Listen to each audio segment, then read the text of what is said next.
So marami nagtatanong sa inyo kung bakit may napipindot akong perks sa score streaks ko. So kapalit ng score streaks ay itong perk. So ang tawag sa wildcard na to is perk booster. Ang perk booster, makakapili ka ng tatlong perks na pwede mong idagdag sa main perks mo. So ako ang main perk ko is yung lightweight, hardwire, tsaka dead silent. So kung bakit hardwire, kasi lagi akong sukay ng trip mic.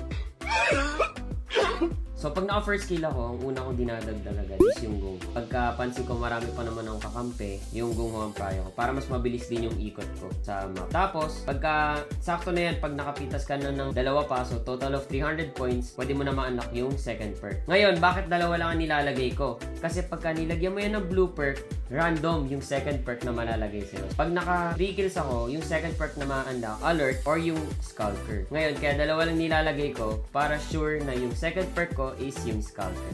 So ayun, nasagot ko na yung isa sa paboritong itanong sa stream ko. Kung nagustuhan niyo yung tutorial, make sure na i-like at i-follow ako. Yun lang, salamat, bye bye!